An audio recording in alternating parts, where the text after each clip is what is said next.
ओम गणेशाय नमः। नमस्कार दोस्तों। गणेश विसर्जन 2024 प्रारंभ और समाप्ति तिथि। दोस्तों, गणेश चतुर्थी के दिन घर लाई गई गणपति बप्पा की प्रतिमा का विधि विधान विसर्जन भी किया जाता है, जिसे गणेश विसर्जन और गणपति विसर्जन के नाम से जाना जाता है। दोस्तों, गणेश चतुर्थी के दिन घर में स्थापित की गई गणपति बप्पा की प्रतिमा का विसर्जन कई लोग अनंत चतुर्दशी पर करना ज्यादा शुभ मानते हैं, जो गणेश चतुर्थी के 10 दिन बाद पड़ती है। इन 10 दिनों में गणेश जी की विधि विधान से पूजा की जाती है और उन्हें तरह तरह के भोग लगाए जाते हैं। लेकिन अगर किसी कारण आप 10 दिन तक इन नियमों का पालन नहीं कर सकते हैं, तो आप गणेश चतुर्थी के दिन या इसके अगले दिन या फिर 3 दिन बाद भी गणेश विसर्जन कर सकते हैं। चलिए जानते हैं 2024 में गणेश विसर्जन की तारीखें क्या रहेंगी। गणेश विसर्जन 2024 तिथि। दोस्तों, इस साल गणेश चतुर्थी विसर्जन 17 सितंबर को किया जाएगा। इस दिन अनंत चतुर्दशी के साथ साथ पूर्णिमा श्राद्ध भी रहेगा। चतुर्दशी तिथि 16 सितंबर 2024 की दोपहर 3:10 से 17 सितंबर की सुबह 11:44 तक रहेगी। दोस्तों, कैसे करें श्री गणेश प्रतिमा को विसर्जित? ध्यान रखने योग्य 10 काम की बातें।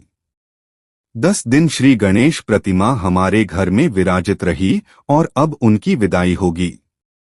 इन 10 दिन तक उन्हें प्रसन्न करने के हर प्रकार के जतन किए जाते हैं। उन्हें हर प्रकार का भोग लगाया जाता है। उनकी पूजा अर्चना की जाती है। कहीं कहीं पर श्री गणेश को 1.5 दिन, 3 दिन, 5 दिन और 7 दिन रखते हैं। अब बारी आ रही है इस बात की कि उन्हें कैसी विदाई दी जाए।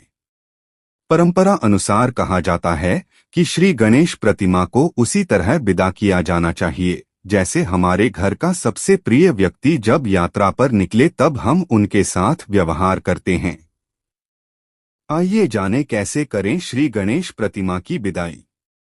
1. सबसे पहले 10 दिन या 1.5 दिन, 3 दिन, 5 दिन और 7 दिन तक की जाने वाली आरती पूजा अर्चना करें। पूजा अर्चना के बाद उन्हें विशेष प्रसाद का भोग लगाएं। 2. अब श्री गणेश का स्वस्तिवाचन करें।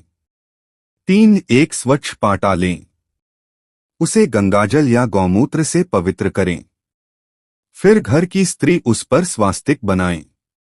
स्वास्तिक बनाने के बाद उस पर अक्षत रखें। अक्षत रखने के बाद इस पर एक पीला, गुलाबी या लाल सुसज्जित वस्त्र बिछाएं। 4. सुसज्जित वस्त्र बिछाने के बाद इस पर गुलाब की पंखुड़ियां बिखेरें। साथ में पाटे के चारों कोनों पर 4 सुपारी रखें। 5. अब श्री गणेश को उनके जयघोष के साथ स्थापना वाले स्थान से उठाएं और इस पाटे पर विराजित करें। पाटे पर विराजित करने के उपरांत उनके साथ फल, फूल, वस्त्र, दक्षिणा और 5 मोदक रखें। 6. दोस्तों, एक छोटी लकड़ी लें। उस पर चावल, गेहूं और पंचमेवा की पोटली बनाकर बांधें। यथाशक्ति दक्षिणा रखें। मान्यता है कि मार्ग में उन्हें किसी भी प्रकार की परेशानी का सामना न करना पड़े, इसलिए जैसे पुराने समय में घर से निकलते समय जो भी यात्रा के लिए तैयारी की जाती थी, वैसी श्री गणेश के विदा के समय की जानी चाहिए। 7. अब नदी, तालाब या पोखर के किनारे विसर्जन से पूर्व कपूर की आरती पुनः संपन्न करें। फिर श्री गणेश से खुशी खुशी विदाई की कामना करें और उनसे धन, सुख, शांति, समृद्धि के साथ मनचाहे आशीर्वाद मांगे। 10 दिन जाने अनजाने में हुई गलती के लिए क्षमा प्रार्थना भी करें। 8. दोस्तों, श्री गणेश प्रतिमा को फेंके नहीं, उन्हें पूरे आदर और सम्मान के साथ वस्त्र और समस्त सामग्री के साथ धीरे धीरे बहाएं। 9. श्री गणेश प्रतिमा इको फ्रेंडली हैं, तो पुण्य अधिक मिलेगा क्योंकि वे पूरी तरह से पानी में गलकर विलीन हो जाएंगे। आधे अधूरे और टूट फूट के साथ रुकेंगे नहीं। 10 दोस्तों, श्री गणेश प्रतिमा इको फ्रेंडली हैं, तो उन्हें घर में विसर्जित कर अपने गमले में यह पानी डालकर हमेशा अपने पास रख सकते हैं। अनंत चतुर्दशी के दिन गणेश विसर्जन। दोस्तों, गणेश विसर्जन अनंत चतुर्दशी के दिन करने का विशेष महत्व माना जाता है। इस शुभ दिन पर गणेश चतुर्थी के दिन लाई गई भगवान श्री गणेश की प्रतिमा को नदी, तालाब या समुद्र में विसर्जित किया जाता है। दोस्तों, मूर्ति विसर्जित करने से पहले गणेश जी की विधि विधान से पूजा की जाती है, फिर उन्हें फूल चढ़ाए जाते हैं और नारियल का भोग लगाया जाता है। इसके बाद ढोलनगाड़ों के साथ धूमधाम से गणेश जी की प्रतिमा को नदी या तालाब में विसर्जित कर दिया जाता है।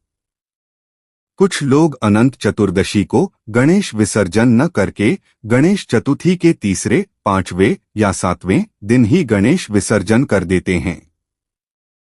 अगर आपके घर के पास नदी या तालाब नहीं है तो आप गणपति बप्पा की प्रतिमा को घर में ही बाल्टी या टब में विसर्जित कर सकते हैं।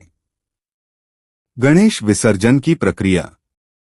गणेश विसर्जन की प्रक्रिया बेहद भक्तिपूर्ण और भावुक होती है। गणपति बप्पा को घरों, पंडालों और मंदिरों से धूमधाम से विदाई दी जाती है।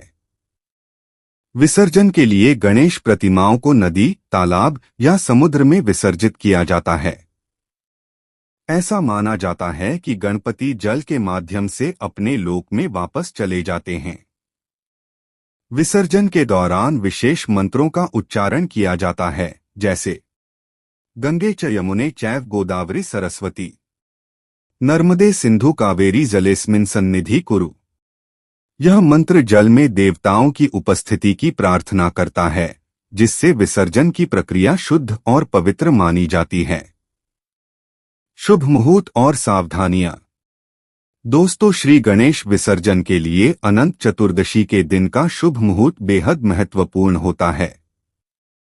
यह मुहूर्त दिन भर में विभिन्न समय पर आता है और इसमें गणेश जी की प्रतिमा का विसर्जन किया जाता है। गणेश विसर्जन के समय शास्त्रों के अनुसार विधि विधान का पालन करना आवश्यक है। इसके अलावा पर्यावरण को ध्यान में रखते हुए आजकल मिट्टी और पर्यावरण अनुकूल गणेश प्रतिमाओं का विसर्जन करने का महत्व बढ़ गया है। यह हमारी नदियों और जलाशयों को प्रदूषण से बचाने का एक सार्थक प्रयास है। अनंत चतुर्दशी के दिन गणेश विसर्जन एक धार्मिक और आध्यात्मिक अनुभव होता है, जिसमें श्रद्धा और भावनाओं का गहरा मिश्रण होता है। यह दिन भगवान गणेश को विदाई देने के साथ साथ जीवन के नए अध्याय की शुरुआत का प्रतीक है। भक्तजन बप्पा से अगले वर्ष फिर से आने की कामना करते हैं और उनके आशीर्वाद से जीवन में सुख, समृद्धि और सफलता की प्रार्थना करते हैं। गणपति बप्पा मोरया, अगले बरस तू जल्दी आ। वीडियो देखने के लिए धन्यवाद। ऐसे ही और ज्ञानवर्धक वीडियो देखने के लिए हमारे चैनल को सब्सक्राइब करें, साथ ही नोटिफिकेशन बेल को दबाना ना भूलें।